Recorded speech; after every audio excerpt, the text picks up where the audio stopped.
नमस्कार साथियों, मिसाल एकेडमी के यूट्यूब चैनल पर आप सबका बहुत बहुत स्वागत है। आज हम लोग मूल अधिकार को कंटिन्यू करते हैं और पिछला पार्ट तो हम लोग पढ़ ही चुके हैं, तो अगला पार्ट हम लोग पढ़ते हैं। जैसा कि हमने आपको बताया था कि प्रयास किया जाएगा कि मूल अधिकार 2 पार्ट में समाप्त हो जाए, तो एक पार्ट आपने देख ही लिया है जो कि 14 से लेकर के 18 तक था, समानता का अधिकार था वो। तो आज उसके आगे हम लोग पढ़ते हैं, ठीक है। तो भाग 3 डाल दीजिए। भाग 3 हमने आपको बताया था मूल अधिकार जो है वो 12 से लेकर के अनुच्छेद 35 तक हैं। हमने आपको बताया था 12 से 35 तक, और हमने आपको बताया था कि 14 से लेके 18 तक विधि के समक्ष समानता है, यानी समता का अधिकार है, जो कि हम लोग पढ़ चुके हैं। अब आज हम लोग पढ़ेंगे इसके आगे, ठीक। तो प्रयास किया जाएगा कि आज के वीडियो में मूल अधिकार बेसिक अच्छे से आपको इसी वीडियो में समझ में आ जाए। हो सकता है वीडियो थोड़ा लंबा बने, क्योंकि आपको हमने कई बार बताया है कि मूल अधिकार जो है वो पूरे संविधान की जान है। तो जब जान है तो जहान है, जब जान को तो पढ़ना ही है। किसी की जान हो तो जान तो है, ये संविधान की जान है। हर व्यक्ति अपनी अपनी जान के बारे में परेशान रहता है, तो ये संविधान की जान है, तो इसके बारे में भी थोड़ा सा परेशान होने की आवश्यकता है, पढ़ने की आवश्यकता है। तो ठीक है, आज का शुरू करते हैं हम लोग। तो इसको हम लोग मिटाते हैं, आज का प्रारंभ करते हैं।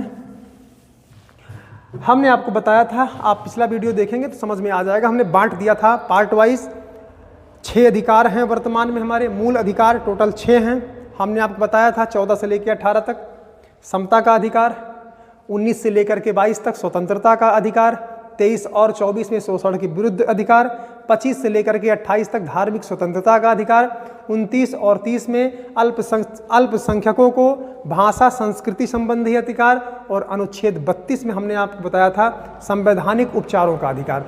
इन मूल अधिकारों को हमने कैटेगराइज कर दिया था एक बार। ये पिछले टेट में हमको लग रहा है ये प्रश्न आ चुका है कि समता का अधिकार किस अनुच्छेद से किस अनुच्छेद तक है, तो ऐसे भी कभी कभी पूछ लेता है। तो चलिए ठीक है, हम लोग शुरू करते हैं। अगला स्वतंत्रता का अधिकार, स्वतंत्रता का अधिकार, ओके। स्वतंत्रता का अधिकार साथियों अनुच्छेद 19 से लेकर अनुच्छेद 22 तक है। इसमें कई प्रकार की स्वतंत्रताएं हैं, हम लोग उस पर चर्चा करेंगे। और हमने आपको कई बार बताया है कि हम जो भी विषय आपको पढ़ा रहे हैं थोड़ा विस्तार से पॉइंट टू पॉइंट पढ़ाने का प्रयास करते हैं, फालतू चीज़ें ऐड नहीं करते हैं। थोड़ा विस्तार हो ही जाता है, क्योंकि किसी भी चीज़ की सामान्य जानकारी तो आवश्यक ही होती है। तो आपको घबराने की बात नहीं है कि वीडियो लंबा हो जाता है, स्किप करने की आवश्यकता नहीं है। नहीं, पॉइंट छूटता है तो फिर वो क्रम समझ में नहीं आता है। तो चलिए हम लोग हेडिंग डालते हैं अनुच्छेद 19 की। अनुच्छेद 19 हमने आपको बताया 19 से लेकर के 22 तक स्वतंत्रता का अधिकार है। तो इसमें जो हम लोग हेडिंग डालते हैं वो डालते हैं अभिव्यक्ति की स्वतंत्रता, अभिव्यक्ति की स्वतंत्रता, की स्वतंत्रता, ठीक है। सम्मेलन करने की स्वतंत्रता, सम्मेलन का मतलब होता है बैठक, सम्मेलन या बैठक की स्वतंत्रता, स्वतंत्रता। उसके बाद हम लोग देखते हैं संघ बनाने की स्वतंत्रता, संघ बनाने की या पार्टी बनाने की स्वतंत्रता। अभी हम लोग एक एक करके इसको थोड़ा डिटेल में देखेंगे, 1 2 3। उसके बाद में कहीं भी आवागमन की स्वतंत्रता, यानी घूमने की स्वतंत्रता। आवागमन या हम इसे लिखते हैं कहीं भी आने जाने की स्वतंत्रता, कहीं भी आने जाने की स्वतंत्रता। फिर अगला देखते हैं कहीं भी निवास करने की स्वतंत्रता, निवास की स्वतंत्रता। अब ध्यान दीजिएगा, यहीं पर संपत्ति की स्वतंत्रता थी, संपत्ति की स्वतंत्रता। इसको 44वें संविधान संशोधन से डिलीट कर दिया गया है, तो ये अब खत्म हो गया है। अगला हम लोग देखते हैं व्यापार व्यापार, आजीविका की स्वतंत्रता। अभी इसको हम लोग अच्छे समझेंगे। आजीविका की स्वतंत्रता, आजीविका की स्वतंत्रता। ओके, अब आपको समझना चाहिए। हमने इतनी बात आपको लिखवा दिया, आपको हम बहुत अच्छे से समझाएंगे, आप परेशान ना हो। अब इस पर जो प्रतिबंध लगता है वो मैं प्रतिबंध लिखा देता हूं, तब एक एक करके हम आपको डिटेल से थोड़ा सा इसकी व्याख्या करते हैं। अब इस पे ऐसे एक तरफ लिख लीजिएगा, अनुच्छेद 19 में आपको इतनी स्वतंत्रता प्राप्त है, लेकिन कुछ बंधन भी है। तो बंधन आप ऐसे लिख लीजिएगा, इस पर कौन कौन से बंधन हैं, यानी कब कब आपकी स्वतंत्रता पे भारत सरकार या राज्य सरकार, पुलिस व्यवस्था आपकी स्वतंत्रता को कम कर सकती है, किस आधार पर। तो लिख लीजिए, लोक व्यवस्था, लोक व्यवस्था, ओके, सदाचार, सदाचार और स्वास्थ्य को ध्यान में रखते हुए, ये हो गया, ये हो गया और ये हो गया।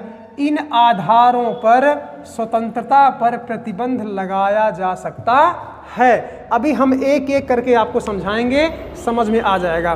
कोरोना महामारी से हम आपको सारे उदाहरण समझाएंगे। कोरोना महामारी आपको अभी बहुत अच्छा उदाहरण है। हमने आपको कहा आपको अभिव्यक्ति की स्वतंत्रता है, आपको बोलने की स्वतंत्रता है, लेकिन आप बोलेंगे तो लोक व्यवस्था को ध्यान में रख के आप किसी को गाली नहीं दे सकते हैं, किसी को अपशब्द नहीं बोल सकते हैं, किसी को अपमानित नहीं कर सकते हैं, यानी आपको बोलने की स्वतंत्रता है। अब यहीं पर एक बात आप लिख लीजिएगा, चुप रहने की स्वतंत्रता।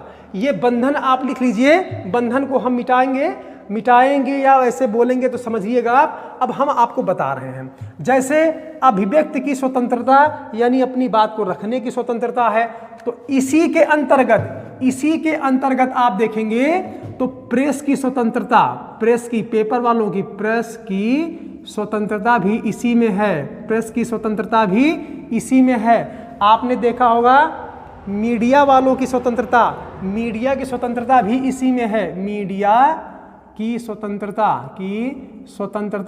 इसी में। चुप रहने का अधिकार, चुप रहने का अधिकार, बात को समझिएगा आप। अभिव्यक्ति की स्वतंत्रता के अंतर्गत क्या है, प्रेस की स्वतंत्रता भी। आपसे पूछ ले कि प्रेस की स्वतंत्रता किस अनुच्छेद में है, तो प्रेस की स्वतंत्रता अनुच्छेद 19 में है। समाचार पे समाचार कहने वालों की स्वतंत्रता अनुच्छेद 19 में है। और आपको चुप रहने का अधिकार है, आपसे कोई जबरदस्ती बुलवा नहीं सकता कि नहीं आप बोले। तो इसका मतलब क्या हुआ, चुप रहने की स्वतंत्रता का अधिकार कहाँ है, अनुच्छेद 19 में है। ये क्लियर हुआ, यानी अभिव्यक्ति की स्वतंत्रता के अंतर्गत ये सारी स्वतंत्रताएं हैं। हाँ, लेकिन हमने क्या कहा, लोक व्यवस्था, सदाचार और स्वास्थ्य को ध्यान में रखते हुए। जैसे चुप रहने की स्वतंत्रता आपको प्राप्त है, लेकिन अगर आपने कोई ऐसी घटना देखी है जो राष्ट्रीय हित में है और आप यदि नहीं बोलेंगे, लोक व्यवस्था और सदाचार को ध्यान में रखते हुए आप नहीं बोलेंगे, तो आपको बोलने के लिए राष्ट्रहित में बाध्य किया जा सकता है, बाध्य किया जा सकता है। आपने कोई गलती कर दी, आपने राष्ट्रद्रोह कर दिया, और जब आपसे पूछताछ की जाए तो आप बोलेंगे कि नहीं भाई हमारा चुप रहने का अधिकार है। तो ऐसा नहीं है, आपको लोक व्यवस्था, सदाचार को ध्यान में रखना होगा। इतनी बातें आप याद करिए। अब आप देखिए, सम्मेलन करने की स्वतंत्रता, आपको कहीं बैठक करने की स्वतंत्रता है कि नहीं है। देखो हम लोग गांव में पंचायत बुला लेते हैं, शहरों में देखो बैठकें होती हैं, कई व्यापारी आपस में मिलते हैं, नेता आपस में मिलते हैं, प्रधान जी लोग आपस में मिलते हैं, गांव के लोग आपस में मिलते हैं, बैठ के मीटिंग होती है, चर्चा होती है। सब आप देखे होंगे समूह वाली जो महिलाएं हैं, आंगनबाड़ी, हर प्रकार की मीटिंग होती है ना। तो किस में करते हैं आप, इसमें कर सकते हैं मीटिंग। आप देखते हैं कभी कभी धार्मिक अनुष्ठान भी होता है, तो वो बात की बातें हैं। लेकिन आपने देखा, लेकिन आप अब क्या नहीं कर सकते, आपको ये अधिकार नहीं है कि 4 लोगों को इकट्ठा करके हो हल्ला करिए, पड़ोसी को डिस्टर्ब करिए, किसी के मूल अधिकार को आप मारिए, या आप असलहा लेकर के, बंदूक लेकर के या सम्मेलन करिए, इस पे भी रोक है। यानी आप बैठक तो कर सकते हैं लेकिन असलहे के साथ, हथियार के साथ बैठक नहीं कर सकते हैं। और बैठक का मतलब ये नहीं कि आप रोड पे बैठक कर लें, आप किसी कार्यालय के सामने जाम लगा दें, ऐसा नहीं कर सकते। क्यों? क्योंकि लोक व्यवस्था यानी लोगों को कष्ट नहीं होना चाहिए आपकी सम्मेलन और बैठक से। समझ में आया होगा। अब हम देखते हैं संघ बनाने की स्वतंत्रता यानी पार्टी बनाने की स्वतंत्रता।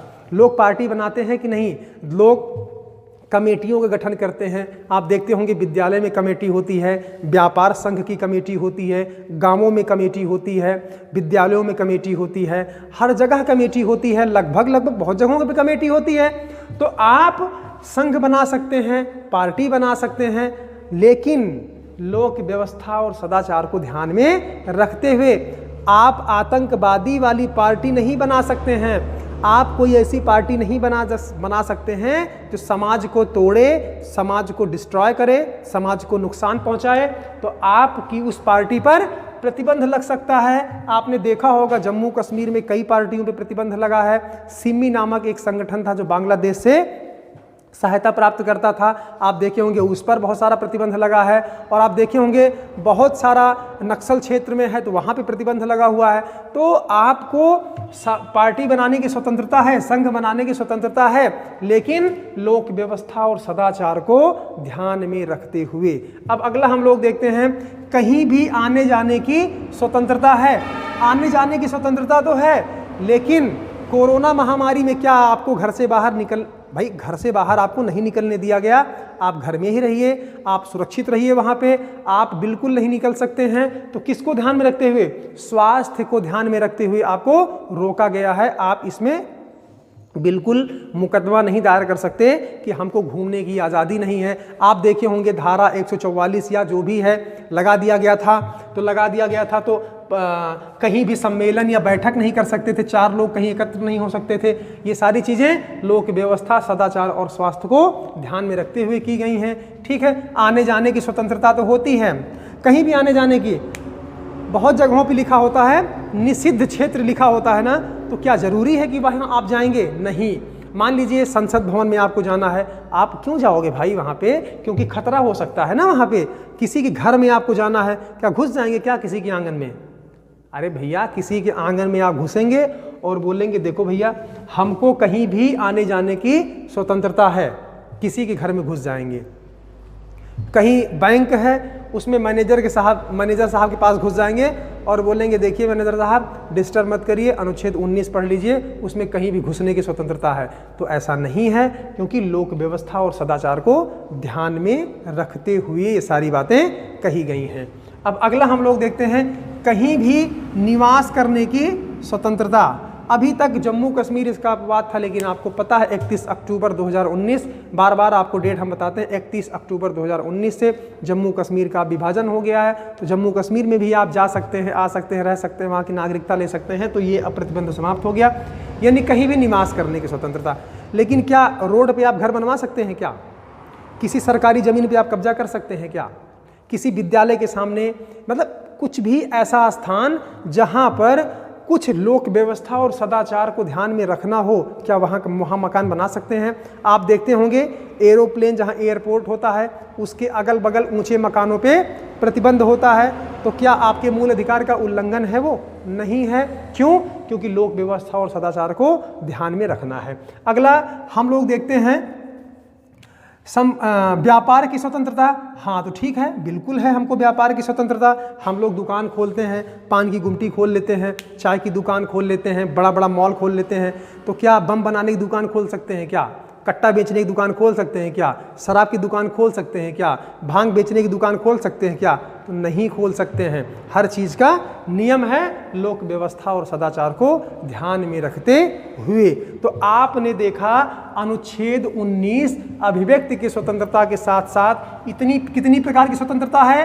1, 2, 3, 4, 5 और 6 प्रकार की स्वतंत्रता है। 6 प्रकार की स्वतंत्रता है। तो इतनी बातें आपको अनुच्छेद 19 में याद रखना होगा। ठीक है, कोई प्रॉब्लम होगी अनुच्छेद 19 में या किसी संविधान में किसी भी पार्ट से जुड़ा हुआ तो आप नीचे कमेंट बॉक्स में हमको अवश्य बताइएगा। हमको सर ये टॉपिक समझ में नहीं आया, हम फिर कभी रिकवर टॉपिक बनाएंगे या स्पेशल किसी बैच में या यूपीपी का बैच बनाएंगे या किसी बैच में एक्स्ट्रा अलग से संविधान जब पढ़ाएंगे तो वो सब हम बता देंगे।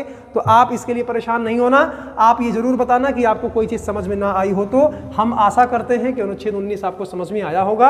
आपको यदि स्क्रीनशॉट लेना हो तो आप ले लें, फिर हम आगे बढ़ते हैं। स्क्रीनशॉट लेना हो ले लें, हम हट जा रहे हैं, आप फट से लीजिए, हम आगे बढ़ते हैं। ठीक है, अब हम लोग देखते हैं अनुच्छेद 20।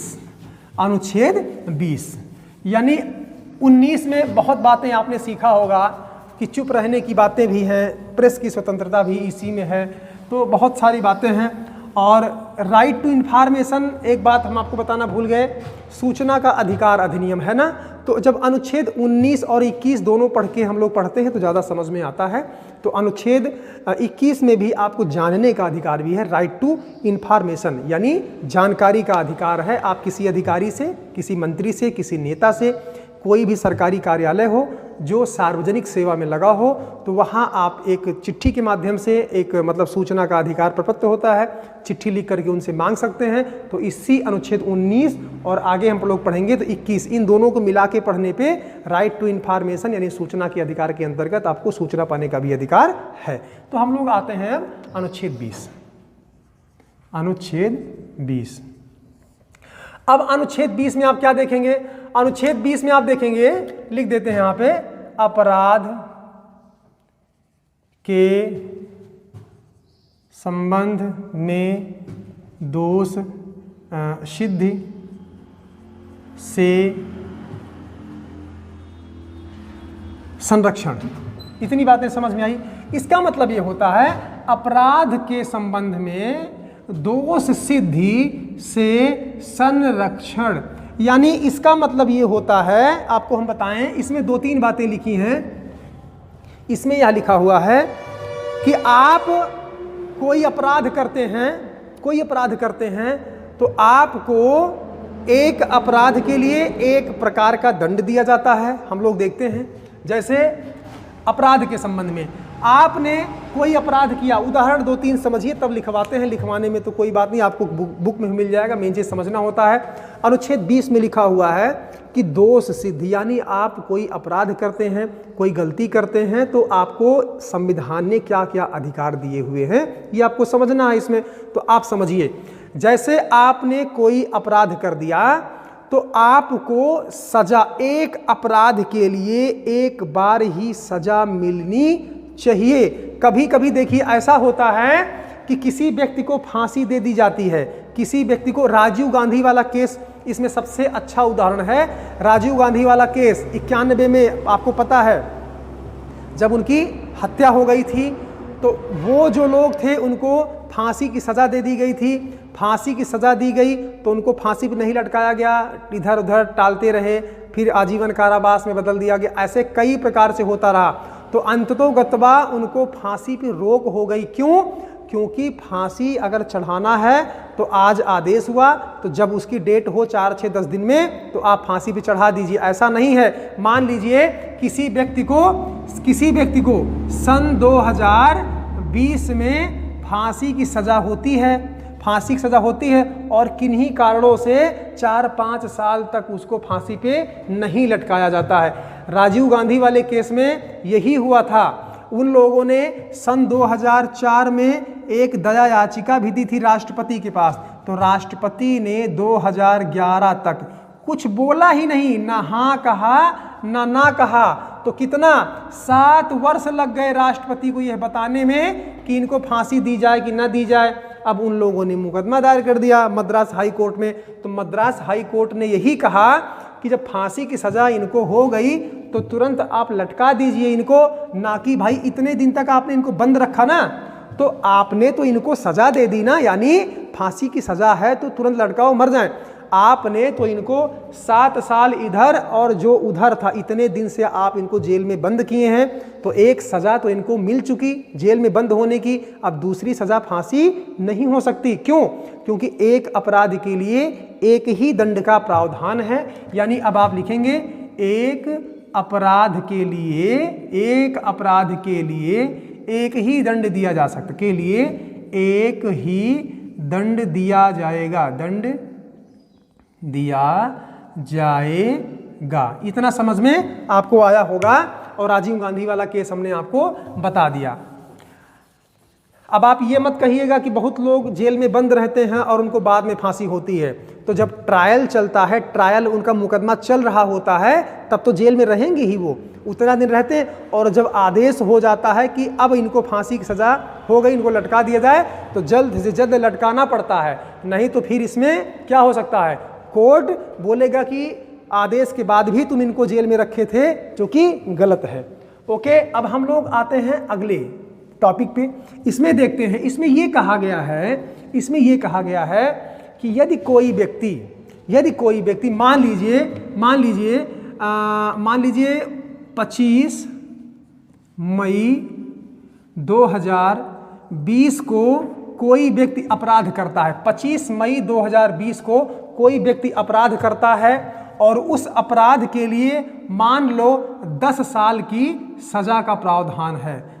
10 साल की सज़ा का प्रावधान है। यानी आपने 25 मई को अपराध किया और उस अपराध के लिए 10 साल की सज़ा का प्रावधान है। ठीक, अब मान लीजिए 26 मई को भारत सरकार ने एक नियम बनाया कि इस अपराध के लिए मान लीजिए आपने किसी का मर्डर किया है और मर्डर के लिए 10 साल की सज़ा का प्रावधान है। अब 26 तारीख को इसी मर्डर के लिए सज़ा बता दी गई है फांसी। मतलब अब फांसी की सज़ा होगी, जो भी व्यक्ति मर्डर करेगा उसको फांसी की सज़ा होगी। यह नियम बनता है 26 तारीख को। ठीक, तो अब आपने अपराध कब किया है? 25 तारीख को। तो आपको जो दंड दिया जाएगा वो इसी 25 तारीख के आधार पर दिया जाएगा, यानी अधिकतम 10 साल। यानी कोई भी अपराध के संबंध में नियम कानून पिछले डेट से लागू नहीं होता है। यानी आपने 25 को अपराध किया है और 25 को 10 साल की सज़ा का प्रावधान था। अब अगले दिन या कभी भी यदि कोई नया नियम बन जाता है उसमें फांसी की सज़ा का प्रावधान होता है, तो जब इसके तहत कोई अपराध करेगा तब फांसी की सज़ा प्राप्त होगी।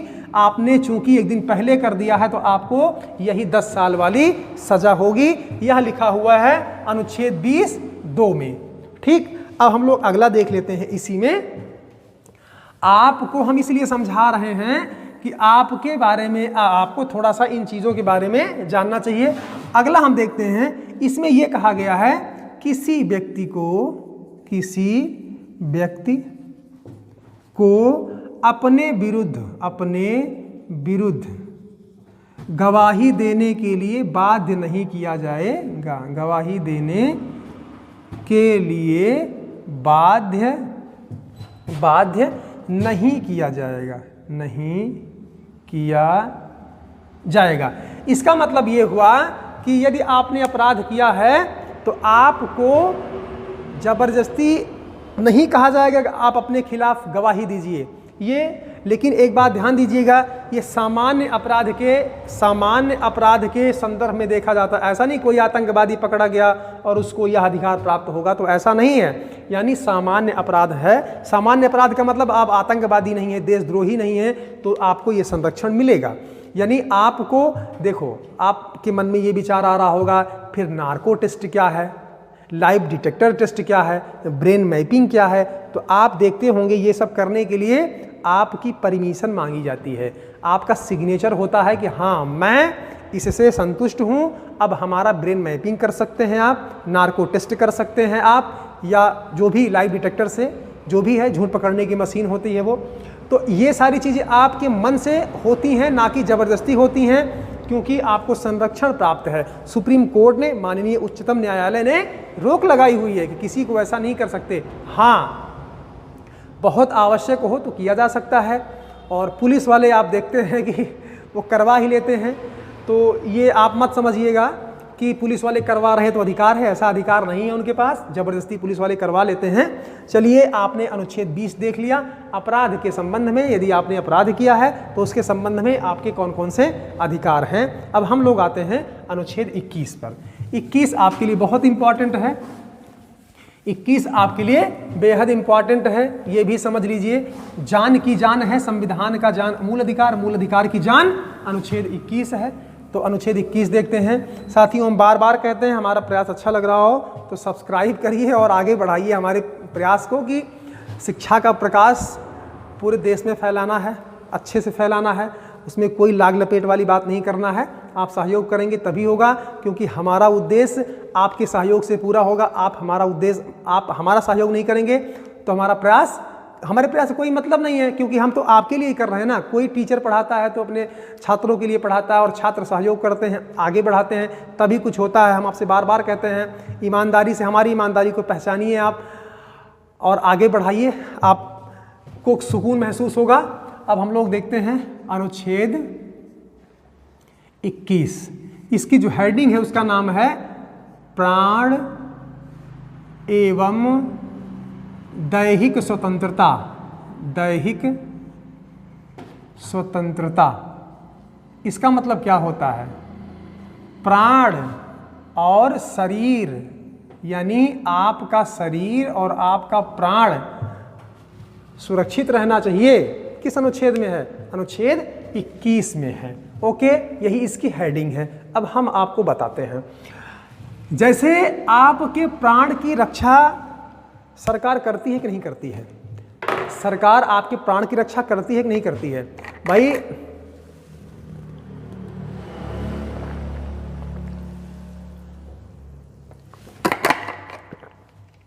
साथियों, गर्मी बहुत हो रही है। प्राण एवं दैहिक स्वतंत्रता आपको प्राप्त है, तो आपके प्राणों की रक्षा पुलिस लगा करके, फौज लगा करके, अर्धसैनिक बल लगा करके, बहुत सारे सुरक्षा उपकरण लगवा करके सरकार करती है कि नहीं करती है? बिल्कुल करती है। और यदि आप कोई गलती करते हैं, आप कोई अपराध करते हैं, तो आपके प्राणों को तभी लिया जाता है जब विधिवत कार्रवाई हो जाए। इसीलिए आप देखते होंगे कि इनकाउंटर का आदेश बहुत कम प्राप्त होता है, उन्हीं लोगों के लिए प्राप्त होता है जो फरार होते हैं और अपनी बात को रखते नहीं हैं, किसी के सामने या न्यायालय के सामने अपराध करके फरार हो जाते हैं। तो चूंकि उनसे कोई बातचीत हो नहीं पाती है, तो मजबूरी में इनकाउंटर का आदेश दिया जाता है, यानी आपको पूरा मौका दिया जाता है। यदि आप कोई गलती भी करते हैं, आमिर कसाब का उदाहरण आप देख लीजिए कि कितनी बड़ी उन्होंने गलती की थी। मुंबई में हमला किया था, लगभग 200 लोग मारे गए थे, फिर भी 3 साल तक उनको बचाया गया, 3 साल तक उनको बचाव का मौका दिया गया। राजीव जी के हत्यारों की बात आप देख लीजिए, उनको भी मौका दिया गया। यानी कोई भी नागरिक हो, यदि गलती कर रहा है फिर भी उसको मौका मिलेगा। और दैहिक स्वतंत्रता क्या है? आपको चोट ना लगे, आपको किसी प्रकार से कोई खरोच ना आए। अब हम आपको थोड़ा सा विस्तार से बताते हैं। ये बताइए कि पर्यावरण पर भारत सरकार कितना पैसा खर्च करती है कि पर्यावरण सुरक्षित रहेगा तो आप सुरक्षित रहेंगे। सड़क बनवाती है सरकार, गड्ढे मुक्त करती है सरकार कि आपका एक्सीडेंट ना हो, स्वच्छ जल, जो जल आता है, देखिए स्वच्छ जल भेजने का प्रयास भारत सरकार करती है। गांवों में आप देखे होंगे जगह जगह हैंडपंप लगवाती है, टोटी से पानी पहुंचवाती है, घर घर बिजली पहुंचवाती है ना। क्यों पहुंचवाती है? प्रधानमंत्री आवास योजना के तहत सबको घर दिया जा रहा है, नरेगा के तहत सबको काम दिया जा रहा है ना। अनुच्छेद 21 के तहत ही पीडीएस सिस्टम जो लागू है, 35 किलो अनाज दिया जा रहा है। अस्पतालों में आप देखते होंगे 1 रुपए का पर्चा बनवाया जाता है, गरीबों का मुफ्त में इलाज किया जाता है। किस अनुच्छेद में है? ये सब अनुच्छेद 21 में है। क्यों? क्योंकि आपका प्राण एवं दैहिक, यानी आपका जीवन और ये शरीर दोनों सुरक्षित रहे, इसका प्रयास कौन करता है? इसका प्रयास भारत सरकार और राज्य सरकार और जितने सरकारी संस्थान हैं सब करते हैं। यदि कभी भी इसके खिलाफ कुछ किया जाता है ज़बरदस्ती आपके साथ कोई सरकार करती है या कोई व्यक्ति करता है तो आप सीधा हाई कोर्ट और सुप्रीम कोर्ट जाते हैं। ये तो अनुच्छेद 32 में है, ये तो हम लोग देखेंगे ही। तो अनुच्छेद 21 में आपने कितनी बातें देखा, रोड, सड़क, मतलब जितनी चीज़ें हमने आपको बताया ये सब क्या है, अनुच्छेद 21 के लिए ही ये सब किया जा रहा है। ट्रेन चलवाया है भारत सरकार ने, क्यों? आप एक स्थान से दूसरे जगह अच्छी तरीके से आएँ, रिजर्वेशन होता है, एरोप्लेन चलती है, बहुत सारी चीज़ें हैं, बहुत चीज़ों पे आपको सब्सिडी दी जाती है, गैस सिलेंडर पे सब्सिडी दी जाती है। तो कितना बता दें, आप जितनी चीज़ें देखेंगे आपको लगता है कि भारत सरकार आपके लिए कुछ नहीं करती। एक बार आप सोचिए कि जब आप घर से बाहर निकलते हैं तो आपको कितनी चीज़ें मिलती हैं रास्ते में, वो सब क्या है, सब भारत सरकार की ही तो देन है। अब भारत सरकार आपके घर पे आके पानी भरेगी, खाना बना खिलाएगी, तभी समझेंगे क्या कि नहीं सरकार कुछ कर रही है। तो सरकार बहुत कुछ करती है, बस सोचने की बात है। जितना हमने आपको बताया वो सारी चीज़ें हैं। तो अनुच्छेद 21 में बहुत ज़्यादा विस्तार है, यही इतना लिखा है, प्राण एवं दैहिक स्वतंत्रता।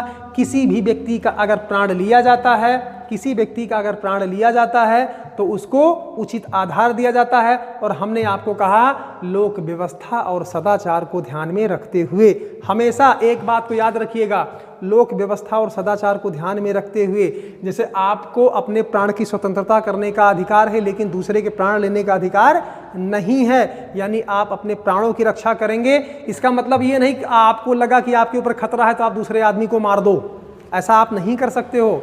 तो बहुत चीज़ें होती हैं, बहुत बातें होती हैं जो कि अनुच्छेद 21 में है, तो आपको समझ में आ जाना चाहिए। अनुच्छेद 21 आपके लिए बहुत इंपॉर्टेंट है, ठीक है। अब अनुच्छेद 21 का हम लोग देख लेते हैं। अनुच्छेद 21 का हमेशा बड़े में लिखा जाता है, बड़े में, बड़ा, क्योंकि जब कोई नई चीज़ जोड़ी जाती है ना, जैसे ये आ लिखा है तो इसको ऐसे कभी मत करना ए, तो हमेशा बड़े में लिखना। जो कभी कोई चीज़ संविधान में जोड़ी जाती है तो हमेशा बड़े में लिखा जाता है।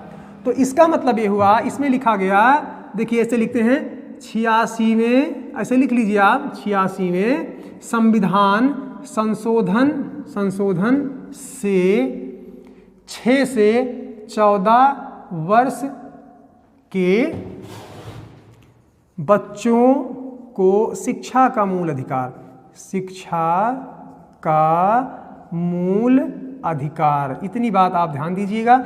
यानी जो 6 से 14 वर्ष के बच्चे हैं उनको निःशुल्क शिक्षा का अधिकार होगा, कॉपी किताब पाने का अधिकार होगा, बैग पाने का अधिकार होगा, ड्रेस पाने का अधिकार होगा, स्वेटर, मोजा, जूता सब कुछ पाते हैं। आप देखिए प्राथमिक विद्यालय में बच्चे जाते हैं तो उनको मूल अधिकार है। यहाँ तक की पढ़ाई निःशुल्क होती है, एक पैसा भी नहीं लिया जाता है, आप जानते होंगे। तो ये 86वें संविधान संशोधन से जोड़ा गया था सन 2002 में। तो कभी कभी ये भी पूछ लेता है 86वां संविधान संशोधन किससे संबंधित है, तो अनुच्छेद 21 का से संबंधित है। और इसमें है क्या, तो 6 से 14 वर्ष के बच्चों के लिए निःशुल्क शिक्षा की व्यवस्था है, 6 से 14 वर्ष के बच्चों की। तो अनुच्छेद 21 का ये हो गया, ठीक। आपको पता है कि जब से ये नियम लागू हुआ है, भारत सरकार बहुत प्रयास कर रही है कि बच्चे कम से कम पढ़े लिखे रहेंगे तभी समझ में आएगा, और पढ़ा लिखा व्यक्ति ही, एक अच्छा पढ़ा लिखा व्यक्ति ही कुछ कर सकता है। वैसे बहुत लोग पढ़ते हैं, अगर आपने ईमानदारी से पढ़ाई नहीं किया है तो कोई मतलब नहीं होता उसको। वही है बीए करके बकरी चरावता, तो बीए करके बकरी चराने वाला हाल है वो जो गाना है ना। तो अगर आप ईमानदारी से नहीं पढ़ेंगे तो फिर क्या होगा भाई, नाम केवल डिग्री के लिए कोई पढ़ता है तो फिर इसको कोई मतलब नहीं होता है। तो चलिए हम लोग अनुच्छेद 22 देखते हैं। अनुच्छेद 22 कुछ दशाओं में गिरफ्तारी से संरक्षण का मतलब होता है बचाव, ऐसे लिख लीजिए बचाव, ठीक। इसका मतलब ये होता है कि आपने कोई गलती की है। एक चीज आपको बता दें, ये सब साधारण में होता है, साधारण अपराध में होता है, साधारण अपराध में होता है। नहीं आप समझ लीजिए कि आप आतंकवादी हैं, आप चोर हैं, आप डकैत हैं, बड़े बड़े अपराध कर रहे हैं तो आपको ये सब मिलेगा। तो बहुत बड़े बड़े अपराधों में, यानी अगर विशेष कानून के तहत आपको गिरफ्तार किया गया है तो आपको ये अधिकार नहीं प्राप्त होते। अभी हम बताते हैं कैसे। इसका मतलब ये होता है कि आपको यदि गिरफ्तार किया जाएगा तो गिरफ्तारी का कारण बताया जाएगा, गिरफ्तारी का कारण बताया जाएगा और 24 घंटे के अंदर आपको न्यायालय के समक्ष प्रस्तुत करना होगा और फिर न्यायालय डिसाइड करेगा कि आपको जेल में रखा जाए कि छोड़ दिया जाए। तो आप एक कॉमन सेंस लगाइएगा, गिरफ्तार होने का कारण बताना पड़ेगा, कारण बताना पड़ेगा, गिरफ्तारी का कारण बताना होगा और क्या होगा, 24 घंटे के अंदर निकटतम न्यायालय में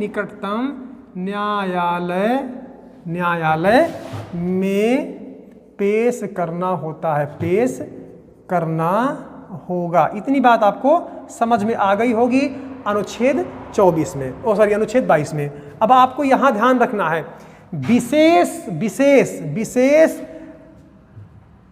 विशेष नियम के तहत गिरफ्तार करने पर, विशेष नियम के तहत, जैसे आपने देखा होगा यूपी कोका है, मकोका है, गुज कोका है, पोटा है, निया के अंतर्गत निया भी गिरफ्तार करती है, तो उसमें ये सब अधिकार आपको प्राप्त नहीं होता। आपने रासुका किया है, राष्ट्रीय सुरक्षा कानून का उल्लंघन किया है, तो ये सब आपको नहीं मिलेंगे। हम बता रहे हैं ये सामान्य अपराध मिलते हैं, विशेष श्रेणी के अपराध आप करेंगे तो आपको गिरफ्तार भी किया जाएगा अच्छे से कुटाई भी होगी, सुताई होगी अच्छे से सब कुछ होगा।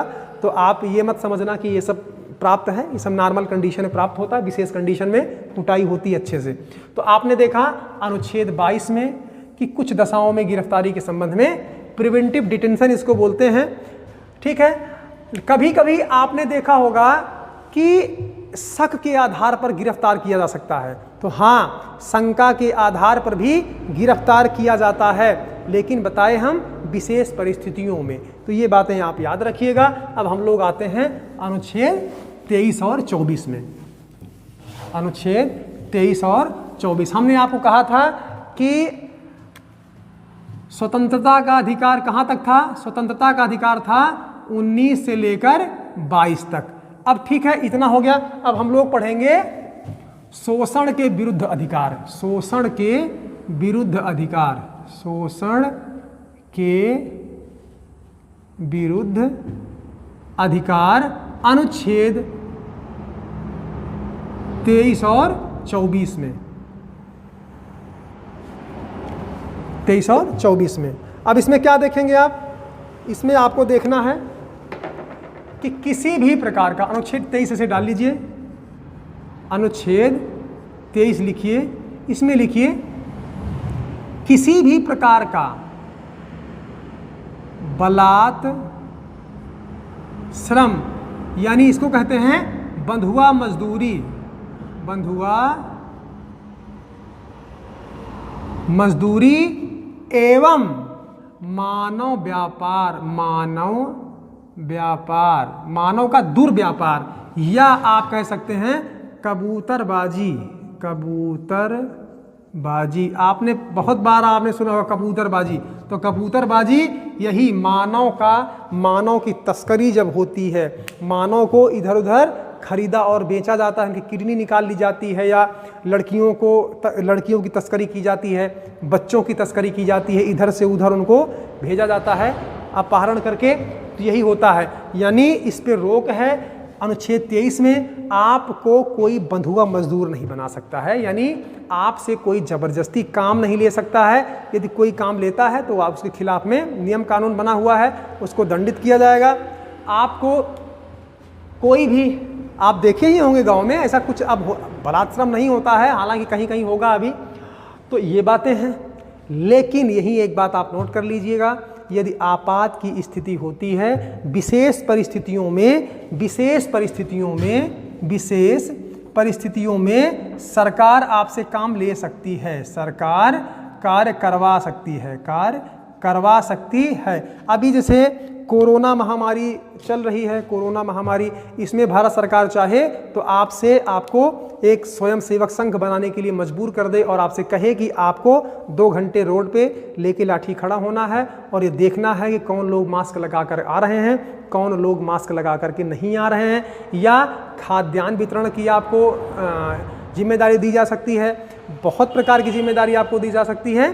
तो ऐसा नहीं है, ऐसा है कि आपको 23 में तो रोका गया है, सामान्य परिस्थितियों में आपसे कोई ज़बरदस्ती काम नहीं करवाया जाएगा, लेकिन विशेष परिस्थिति में सरकार आपसे काम करवा सकती है, ये लिखा हुआ है अनुच्छेद 23 में।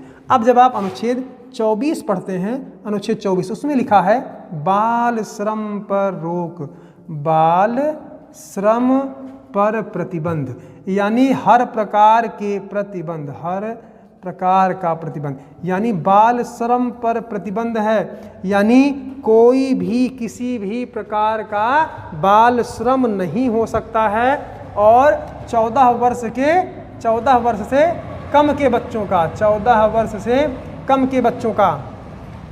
अब आप सोच रहे होंगे, आप जाते होंगे मोटरसाइकिल जहाँ बनती रहती है वहाँ छोटे छोटे बच्चे आपको काम करते मिल जाते हैं, होटल पे छोटे बच्चे आपको काम करते मिल जाते हैं, घर में आपको छोटे बच्चे काम करते मिल जाते हैं। तो आप बात को समझिए, वो कुछ शर्त के साथ करना चाहिए उनको। जैसे घरेलू जो मजदूर होते हैं, घरेलू जो बाल श्रम बच्चों को किया जाता है। आपको एक बात बता दें कि 10 बजे से 4 बजे के बीच में, 10 बजे से 4 बजे के बीच में अपने माने स्कूल पीरियड में बच्चे से काम पिताजी भी नहीं ले सकते हैं, क्योंकि आपको पता है 6 से 14 वर्ष के बच्चों का मूल अधिकार है और यह मूल अधिकार भारत सरकार पूरा करती है। गार्जियन पर भी इसका प्रतिबंध है। तो कोई गार्जियन भी 10 बजे से यानी स्कूल पीरियड में बच्चों से काम नहीं ले सकता है। अगर काम लेता है तो उसके खिलाफ कार्रवाई हो सकती है, पहली बात। दूसरी बात, यदि कोई अपने घर में बच्चों को रखता है तो उसको शर्त के साथ ये रखा जाता है कि हम इसको स्कूल भेजेंगे, इसका स्वास्थ्य देखेंगे, शिक्षा पूरी व्यवस्था इसकी करेंगे, तब आपके घर में ये एज ए बच्चा आपका रह सकता है। और आपने देखा होगा होटल वगैरह पे तो रहते हैं बच्चे, क्या करोगे अगर बच्चे काम नहीं करेंगे तो खाएंगे क्या? भारत सरकार ने तो नियम बना दिया है, लेकिन बहुत गरीबी ऐसी चीज़ होती है जो सबसे बड़ा अभिशाप होती है। बच्चे काम नहीं करेंगे तो बूढ़े माँ बाप खाएंगे क्या? तो बहुत कंडीशन ऐसी होती है कि काम करना पड़ता है। इसीलिए भारत सरकार ने तो नियम बना दिया है, लेकिन अभी वो कंडीशन नहीं है कि हर बच्चे को शिक्षा उपलब्ध करवाई जा सके, हर बच्चे को स्वास्थ्य उपलब्ध करवाया जा सके, हर बच्चे को सारी व्यवस्थाएं अभी नहीं प्राप्त हो पा रही हैं। धीरे धीरे हम लोग आगे बढ़ रहे हैं। तो हाँ, लेकिन जो प्रावधान है वो हम आपको बता रहे हैं कि किसी भी प्रकार का बाल श्रम प्रतिबंधित है। और बाल श्रम को बचाने के लिए कैलाश सत्यार्थी जी बहुत सराहनीय प्रयास कर रहे हैं, उनको नोबेल पुरस्कार भी इसके लिए प्राप्त हो चुका है। तो बचपन बचाओ आंदोलन उनका एक NGO है। कभी कभी पूछ लेता है बचपन बचाओ आंदोलन के कर्ता धर्ता कौन है, तो कैलाश सत्यार्थी हैं, मध्य प्रदेश के रहने वाले हैं, इनको नोबेल भी मिल चुका है। तो इतनी बातें आपने देखा अनुच्छेद 24 में। ओके, अब हम लोग आते 23-24 देख लिया आपने। अब हम लोग आते हैं अनुच्छेद 25 से लेकर के 28 तक, 25 से 28 तक, जिसमें धार्मिक स्वतंत्रता का अधिकार है। अनुच्छेद 25 से 28, अनुच्छेद 25 से 28 यही लिख लीजिए आप, इसको मिटाते हैं। 25 से 28, 25 से 28 धार्मिक स्वतंत्रता का अधिकार, धार्मिक स्वतंत्रता का अधिकार। ठीक है, इतनी बातें आपको समझना चाहिए। अब देखिए धार्मिक स्वतंत्रता का अधिकार है, इसमें क्या क्या आप लोग देखेंगे। धार्मिक स्वतंत्रता के अधिकार में लोक व्यवस्था और सदाचार को ध्यान में रखते हुए, लोक व्यवस्था और सदाचार, स्वास्थ्य को ध्यान। अब जैसे अनुच्छेद 19 में हमने आपको कुछ प्रतिबंध बताया था, वैसे इसमें है आपको लोक व्यवस्था को ध्यान में देखना है। लोक व्यवस्था और सदाचार प्लस स्वास्थ्य, इतनी बातों को ध्यान में रखते हुए आपको धार्मिक स्वतंत्रता का पूर्ण अधिकार है। आप धार्मिक स्वतंत्रता का एंजॉय कर सकते हैं, लेकिन व्यवस्था को गड़बड़ आपको नहीं करना है। तो हम लोग देखते हैं अनुच्छेद 25, अनुच्छेद 25। ओके, इसमें क्या क्या लिखा है? इसमें लिखा है आचरण की स्वतंत्रता, आचरण की स्वतंत्रता, अंतःकरण की स्वतंत्रता, अंतःकरण की स्वतंत्रता। यानी मतलब आपको अनुच्छेद 25 इसको समझिएगा, थोड़ा आपको समझना होगा यहाँ पे। जैसे उसमें लिखा है कि आपको अपने धार्मिक जो ग्रंथ होते हैं, धार्मिक ग्रंथों में जो लिखी हुई बातें हैं, स्वास्थ्य, लोक व्यवस्था और सदाचार को ध्यान में रखते हुए आप आचरण कर सकते हैं। आप अंतःकरण यानी आप अपने अंदर की बातों को सुन सकते हैं। इसका मतलब क्या हुआ, आप चाहें तो किसी भी प्रकार का धर्म में विश्वास ना करें, यानी अंतःकरण की स्वतंत्रता है। आप क्या नास्तिक रहना चाहते हैं, यदि किसी ईश्वर में आप विश्वास नहीं करते हैं। आपने देखा होगा कि कुछ लोग नास्तिक होते हैं जिनको किसी ईश्वर में कोई विश्वास नहीं होता है। कुछ लोग निरंकारी होते हैं जो किसी आकार में विश्वास नहीं रखते हैं। कुछ लोग होते हैं कि सगुण होते हैं, मतलब जो मूर्ति पूजा में विश्वास करते हैं। तो आपने देखा होगा कुछ लोग मानते हैं, कुछ लोग नहीं मानते हैं। कुछ लोग मूर्ति पूजा का विरोध करते हैं, कुछ लोग मूर्ति पूजा करते हैं। तो ये सब कहाँ पे है, ये सब अनुच्छेद 25 में कहा गया है। अनुच्छेद 25 में कहा गया है कि आप जो चाहें वो कर सकते हैं, लेकिन लोक व्यवस्था और सदाचार और स्वास्थ्य को ध्यान में रखते हुए आप कर सकते हैं। ओके, समझ में आया आपको? हाँ, एक बात आपको हम अनुच्छेद 21 में बताना भूल गए थे। अनुच्छेद 21 में ये जान लीजिए कि आपको आत्महत्या का अधिकार नहीं है, नहीं है, नहीं है। बस इतनी बात आपको बताना भूल गए थे हम। अनुच्छेद 21 में आपको आत्महत्या का अधिकार नहीं है, बस इतनी बात आप जानिएगा, ठीक है? नहीं आप सोच रहे कि मेरा जीवन है आप समाप्त कर लेंगे, तो ऐसा नहीं। आपका जीवन नहीं है, ये भारत सरकार का जीवन है, आपका जीवन नहीं है। आप अपनी आत्महत्या नहीं कर सकते, यानी आपको जीने के लिए बाध्य किया जाएगा, जीने के लिए बाध्य किया जाएगा। तो लोक व्यवस्था, सदाचार को स्वास्थ्य और ये सब अनुच्छेद 25। अब अनुच्छेद 26 में प्रबंधन की स्वतंत्रता है। प्रबंधन की स्वतंत्रता। इसका मतलब क्या हुआ कि आप धार्मिक संस्थाओं के नाम जमीन ले सकते हैं, पैसा जमा कर सकते हैं, ठीक है, कमेटी बना सकते हैं। अभी आपने देखा होगा ट्रस्ट बना सकते हैं, यानी आपके पास बहुत सारे अधिकार हैं। अनुच्छेद 26। लेकिन आप जमीन लेंगे, पैसा इकट्ठा करेंगे, कमेटी बनाएंगे, ट्रस्ट बनाएंगे, तो नियम कानून को ध्यान में रखते हुए, ऐसा नहीं कि गलत तरीके से आप सब कुछ करेंगे। अनुच्छेद 27 में कहा गया है कि आपको चंदा लेने का मतलब चंदा पैसा मांगने का अधिकार है, लेकिन लोक व्यवस्था और सदाचार को मतलब आप मतलब धन प्राप्त कर सकते हैं। धन लिख लीजिए, धन प्राप्त कर सकते हैं। हम लोग देखिए चंदा लेते हैं कि नहीं, कहीं दुर्गा पूजा लगाने के लिए चंदा मांगते हैं, कहीं कोई मंदिर निर्माण हो रहा है, कहीं कुछ भी हो रहा है, कहीं कोई जलसा हो रहा है, कहीं कोई फंक्शन हो रहा है, तो उसमें सब लोग योगदान देते हैं ना, कोई स्वेच्छा से देता है, कभी कभी लोग पर्ची बना के लेके जाते हैं। हाँ, आप सब कुछ कर सकते हैं, लेकिन लोक व्यवस्था यानी किसी से गुंडाई नहीं कर सकते, नहीं भैया पर्ची काटना ही पड़ेगा, ऐसा आप कुछ नहीं कर सकते हैं। यानी लोक व्यवस्था और सदाचार को ध्यान में रखते हुए आप अपने धर्म का प्रचार कर सकते हैं, प्रसार कर सकते हैं। बहुत कॉमन सेंस है, इसमें ज़्यादा कुछ समझने की आवश्यकता नहीं है। बस आप जान लीजिए अनुच्छेद 25 से 28 तक लेकर के आपको धर्म की मानने की स्वतंत्रता है, प्रचार की स्वतंत्रता है, अपने प्रचार प्रसार की स्वतंत्रता है, अपने धर्म के अनुसार आचरण करने की स्वतंत्रता है, अंतःकरण की स्वतंत्रता है। अब एक ये 3 तलाक वाले मुद्दे पे हम आपको बता रहे हैं। 3 तलाक का आचरण, जैसे कहा ना धार्मिक आचरण, तो जो 3 तलाक के सपोर्टर हैं उनका मानना है 3 तलाक समाप्त नहीं होना चाहिए। तो उनका कहने का मतलब है कि ये हमारे धर्म का अंग है और धर्म के अनुसार आचरण करना हमारा कर्तव्य है।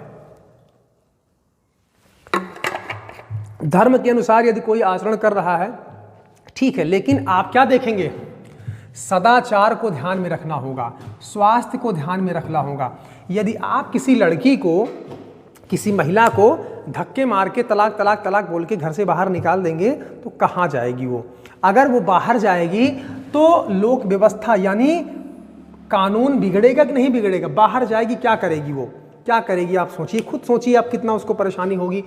आपने देखा सदाचार, तो ये सदाचार भी नहीं है किसी को तलाक बोलना। और यदि किसी को बाहर निकाल दोगे, खाएगा पिएगा क्या, उसका स्वास्थ्य डैमेज हो जाएगा, तो उसके जीवन पर अनुच्छेद 21 यानी जीवन पर भी खतरा आ सकता है। तो इसलिए 3 तलाक को प्रतिबंधित किया जा रहा है कि धर्म का अंग तो है, लेकिन लोक व्यवस्था और सदाचार उससे भंग हो रहा है। तो अनुच्छेद 25 से लेकर के 28 तक धार्मिक स्वतंत्रता का अधिकार, प्रचार प्रसार करने का अधिकार, प्रबंधन का अधिकार, धर्म, मतलब बहुत कुछ इसमें है। तो इतनी बातें आप समझिएगा। अब हम लोग देखते हैं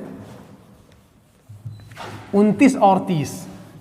29 और 30 और इसे लिखा अल्पसंख्यक शिक्षण संस्थाओं, अल्पसंख्यक शिक्षण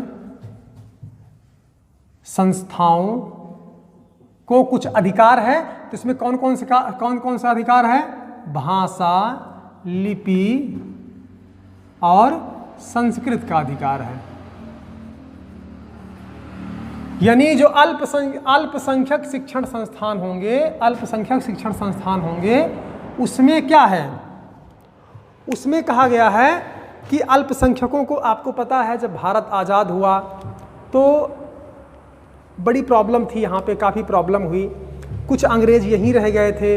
यहाँ आपको पता है हिंदू हैं, मुस्लिम हैं, बौद्ध हैं, जैन हैं, पारसी हैं, ईसाई हैं, तो बहुत सारे धर्मों के लोग हैं यहाँ पे। तो भारत सरकार हम नहीं कहेंगे, भारत की सभ्यता संस्कृति ही ऐसी है कि सर्वे भवन्तु सुखिनः सर्वे सन्तु निरामया वाली बात है। हम सबके कल्याण की बात करते हैं। तो ऐसा कहा गया कि संविधान में कुछ बातें ऐसी कर दो कि जो अल्पसंख्यक लोग हैं, अल्पसंख्यक कौन होगा? तो अल्पसंख्यक की कोई परिभाषा संविधान में स्पष्ट नहीं है। सुप्रीम कोर्ट ने कहा है कि जो मतलब 50% से कम होंगे उनको अल्पसंख्यक माना जाएगा। तो अभी काफ़ी विवाद है। कुछ जगहों पर हिंदू अल्पसंख्यक, जैसे जम्मू कश्मीर में है, पूर्वोत्तर भारतीय राज्यों में है, कई केरला में है, तो कई ऐसे राज्य हैं जहां हिंदू भी बहुत कम संख्या में है, लेकिन वहां उनको अल्पसंख्यक नहीं माना जाता। तो ये विवाद का विषय है। अभी सुप्रीम कोर्ट में इसका मुकदमा चल रहा है। अभी सुप्रीम कोर्ट इस पर कोई आदेश देगा तो आपको हम अवश्य बताएंगे। तो बस इतना जानिए कि सुप्रीम कोर्ट के अनुसार जिसकी संख्या 50% से कम होती है उसको अल्पसंख्यक माना जाता है, और अल्पसंख्यक की कोई परिभाषा भारतीय संविधान में नहीं है। इतनी बात आप ध्यान दीजिएगा। बस सिर्फ कहा गया है कि भाषा और धर्म के आधार पर कोई अल्पसंख्यक हो सकता है। यानी किस आधार पर? भाषा और धर्म के आधार पर। बहुत ज़्यादा ये इम्पॉर्टेंट अनुच्छेद नहीं है आपके लिए, बस कुछ बातें आपको जानना है और इसी में हम लेक्चर के माध्यम से आपको समझाने का प्रयास करते हैं। कुछ छूट इनको प्राप्त है। 29 और 30 में कुछ छूट है। उसमें कहा गया है कि जो अल्पसंख्यक शिक्षण संस्थान होंगे उनको अपनी भाषा, लिपि, संस्कृति बनाए रखने का अधिकार होगा। उन पे कुछ नियम भारत सरकार के, कुछ उनको छूट मिलेगी, उनको मान्यता में छूट मिलेगी। और आपको पता है जितने कॉन्वेंट कॉलेज होते हैं, स्कूल होते हैं, सब इसी के अंतर्गत आते हैं। कॉन्वेंट के स्कूल भी इसी के अंतर्गत आते हैं। और अभी आपको पता है जो योगी बाबा आए थे तो उन्होंने मदरसों में राष्ट्रगान अनिवार्य कर दिया था। तो चूंकि राष्ट्रगान कोई पूजा नहीं है, वो तो अपने देश की वंदना है, तो उस पर वो कोई बुराई नहीं है। तो सुप्रीम कोर्ट ने भी कहा कि ठीक है, ये लागू रहना चाहिए। और ये भी है कि यदि कोई अल्पसंख्यक शिक्षण संस्थान चाहे मदरसा हो, चाहे कोई विद्यालय हो अल्पसंख्यक का, यदि वह भारत सरकार या राज्य सरकार से कोई अनुदान प्राप्त कर रही है तो वो वही सिलेबस पढ़ाएगी जो भारत सरकार और राज्य सरकारें तय करेंगी। तो अनुच्छेद 29 और 30 में अल्पसंख्यक, तो जितनी बातें हैं इसमें समाहित हैं। ठीक, इसमें काफ़ी लंबा चौड़ा है, तो आपको बहुत लंबा चौड़ा जानने की बिल्कुल आवश्यकता नहीं है, बिल्कुल आवश्यकता नहीं है। बस अनुच्छेद 29 और 30, अनुच्छेद 29 और 30 ये दोनों अनुच्छेद आप देख लेंगे तो आपको यही मिलेगा कि शिक्षण संस्थानों को स्थापित करने का अधिकार है। इनको कुछ बेसिक मूल अधिकार है और हमने आपको बताया कि कौन कौन से अधिकार हैं। मान्यता में लेने में इनको अधिकार होता है। और एक नियम बनाया था भारत सरकार ने कि गरीबों के लिए 25% सीट आरक्षित की जाएगी, तो उससे इनको भी छूट है। इनके यहाँ ऐसा कोई नियम नहीं है कि गरीबों के लिए सीट आरक्षित करें, क्योंकि अल्पसंख्यक हैं। इनको अपने भाषा के आधार पर चाहे उर्दू में पढ़ाएं चाहे अरबी में पढ़ाएं, और आपको पता है मदरसों में पढ़ाई उर्दू में होती है, और ज़्यादातर कॉन्वेंट कॉलेजों में आपने देखा होगा इंग्लिश मीडियम के होते हैं, तो उनको अपनी भाषा बनाए रखने का अधिकार है, लिपि बनाए रखने का अधिकार है। और वो कैसे पढ़ाएंगे, यानी उनकी कल्चर क्या है, कल्चर भी आपने देखा होगा कॉन्वेंट स्कूलों में ईसाई धर्म की शिक्षा ज़्यादा दी जाती है, उस तरफ रुझान होता है। और आपने देखा होगा अल्पसंख्यक शिक्षण संस्थान जो मदरसे होते हैं उसमें अपने तरीके से, यानी उन लोगों को छूट दे दी गई कि ठीक है भैया, आप लोग अपने अनुसार पढ़ लिख सकते हैं और अपने लोगों को पढ़ा सकते हैं। ये बातें कही गई हैं अनुच्छेद 29 और 30 में, जितनी बातें हमने आपको अभी बताई। अब हम लोग देखते हैं अनुच्छेद 32। अब हम लोग अनुच्छेद 21 क्यों नहीं देख रहे हैं, सॉरी अनुच्छेद 31, हम लोग 31 नहीं देख रहे हैं। क्यों? क्योंकि आपको पता है कि अनुच्छेद 31 में संपत्ति का अधिकार था। अनुच्छेद 31 में ऐसे लिख दे रहे हैं हम, अनुच्छेद 31 में संपत्ति का अधिकार था, संपत्ति का अधिकार था जो कि 44वें संविधान संशोधन से समाप्त कर दिया है। तो अब हम लोग अनुच्छेद 31 नहीं पढ़ते हैं। अभी आपसे पूछता है कोई संपत्ति कैसा अधिकार है, तो संपत्ति एक विधिक अधिकार है, इसको लिख लीजिए आप, संपत्ति एक विधिक अधिकार है। विधिक अधिकार, विधिक अधिकार का मतलब यह होता है कि यह नियम कानून से दिया गया है, मूल अधिकार नहीं है। यानी यदि संपत्ति से संबंधित कोई विवाद होता है तो आपका मूल अधिकार नहीं है वो, आप सीधा सुप्रीम कोर्ट हाई कोर्ट नहीं जा सकते हैं। यानी भारत सरकार आपके ऊपर कर लगाए या आपकी संपत्ति जब्त कर ले, ऐसा बहुत से मामलों में होता है कि संपत्ति जब्त कर ली जाती है। तो ये सब आपका मूल अधिकार नहीं है, इसीलिए अनुच्छेद 31 हम लोग नहीं पढ़ते हैं। तो आप लिख सकते हैं 44वां संविधान संशोधन 1978, जनता पार्टी की सरकार थी, मोरारजी देसाई प्रधानमंत्री थे और विधिक अधिकार इसको घोषित कर दिया गया है। यानी अब आपकी संपत्ति छीनी जा सकती है, ली जा सकती है। और आपने देखा होगा जब रोड वगैरह बनता है या कहीं भी कोई सरकारी फैक्ट्री बनती है तो आपकी ज़मीन ली जाती है कि नहीं ली जाती है, आप रोक नहीं सकते हैं। ठीक, अब चलिए हम लोग देखते हैं अनुच्छेद 32। अनुच्छेद 32 भी बहुत महत्वपूर्ण अनुच्छेद है। अनुच्छेद 32 तो आपको जानना ही चाहिए। अनुच्छेद 32, इसको भीमराव अंबेडकर जी ने क्या कहा था, जिनको कहा जाता है संविधान का जनक एवं जननी दोनों कहा जाता है अंबेडकर जी को। उन्होंने कहा था ये संविधान की आत्मा है, संविधान की आत्मा। अंबेडकर जी ने इसको संविधान की आत्मा कहा था, संविधान की आत्मा। ये लाइन आती है, संविधान की आत्मा किसने कहा था, संविधान की आत्मा। अनुच्छेद 32 को संविधान की आत्मा किसने कहा था, तो अंबेडकर जी ने संविधान की आत्मा कहा था। अनुच्छेद 32 में कुछ बातें हैं जो हम आपको बता दें। हमने आपको बताया था जब मूल अधिकारों का उल्लंघन होता है तो अनुच्छेद 32 के माध्यम से सीधा आप सुप्रीम कोर्ट जा सकते हैं। तो सुप्रीम कोर्ट में जब आप जाएंगे तो आवश्यकता के अनुसार वह 5 प्रकार की रिट जारी करता है। और हम आपको बताएं, आज गर्मी भी बहुत है, मतलब काफ़ी समय हो गया हमको पढ़ाते हुए, तो आज हम लोग रिट पे विस्तृत चर्चा नहीं करेंगे। रिट के बारे में कम 10-15 मिनट का कोई वीडियो हम लोग बनाएंगे कि रिट को हम आपको बहुत अच्छे से समझाएं। जल्दबाजी में समझाएंगे तो उतना मज़ा नहीं आएगा। तो आप सिर्फ इतना जान लीजिए कि जब आप अनुच्छेद 32(1) में सुप्रीम कोर्ट आप जा सकते हैं, आप सुप्रीम कोर्ट जा सकते हैं, आप सुप्रीम कोर्ट आप जा सकते हैं। ठीक, अनुच्छेद 32(2) में सुप्रीम कोर्ट रिट जारी करती है जो कि 5 प्रकार की होती है। तो कौन कौन सी होती है हम लोग देख लेते हैं। पहला ऐसे लिख लीजिए आप, बंदी प्रत्यक्षीकरण, बंदी प्रत्यक्षीकरण। ठीक है, पहला हो गया। दूसरा होता है प्रतिषेध। तीसरा होता है उत्प्रेषण। चौथा होता है अधिकार प्रच्छा।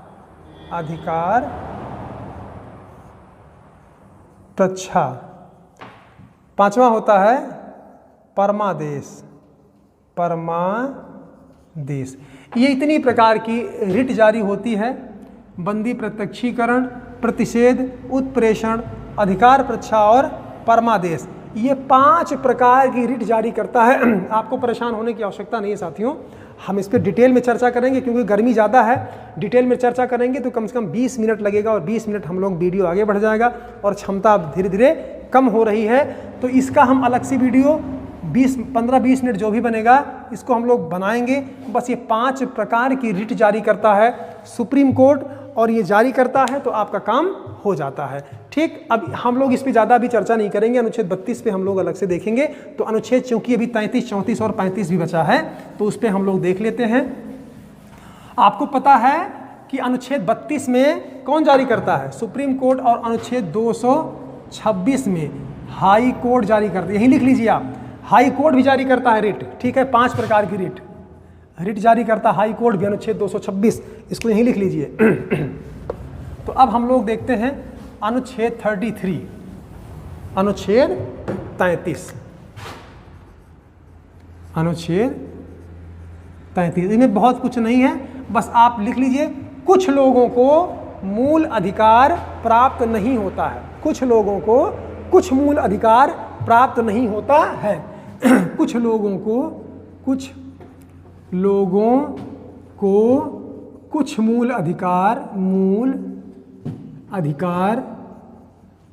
प्राप्त नहीं होता है। अब समझिएगा आप, किसको किसको नहीं प्राप्त होता है? पुलिस वालों को प्राप्त होता है क्या? नहीं प्राप्त होता है। पुलिस वालों को अभिव्यक्ति की स्वतंत्रता दे दी जाएगी, सम्मेलन की, संगठन की, तो नहीं। पुलिस को, सेना को, वैश्याओं को, आतंकवादियों को, दुश्मन देश के नागरिक को, मतलब ऐसे बहुत से संस्थाएं हैं। अब पुलिस को नहीं दिया जा सकता है, आपको पता है, आप खुद सोचिए, समझदार हैं। सेना को नहीं दिया जा सकता है। यदि अभिव्यक्ति की स्वतंत्रता, सम्मेलन की स्वतंत्रता दे दी जाएगी सेना वालों को तो वो लोग संगठन बना लेंगे, नुकसान पहुंचेगा।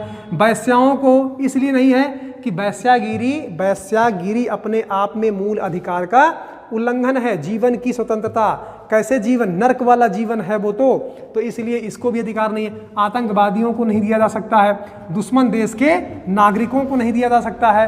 तो ऐसे लोगों को मूल अधिकार नहीं दिया जाता।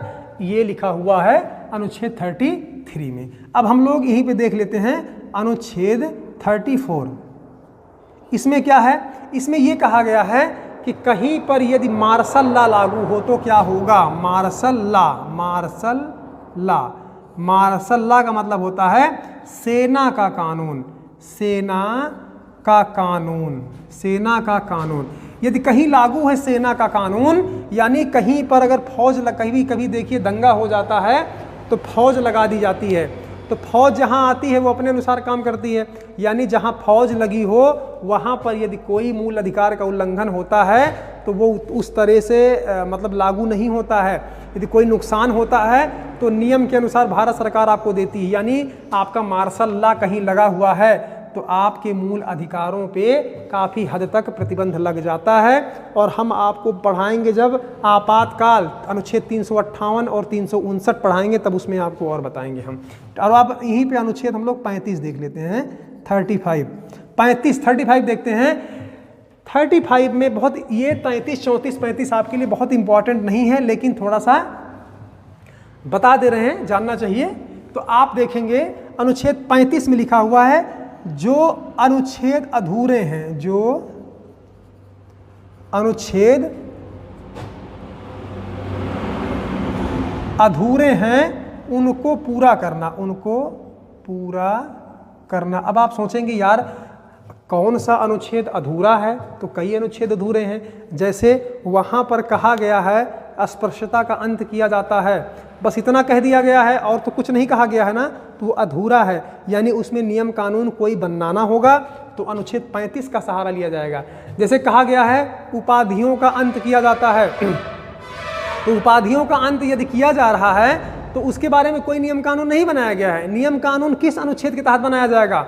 अनुच्छेद 35 का सहारा, 35 का सहारा लेकर के बनाया जाएगा। यानी आपने देखा 33 में, 33 में कुछ लोगों को मूल अधिकार प्राप्त नहीं है। 34 में देखा मार्शल लॉ जहाँ पे लागू हो वहाँ पर क्या क्या होता है, और आपने 35 में देख लिया। अनुच्छेद 35 में आपने देखा कि जो अनुच्छेद पीछे अधूरे रह गए हैं उनको कैसे पूर्ण किया जाएगा।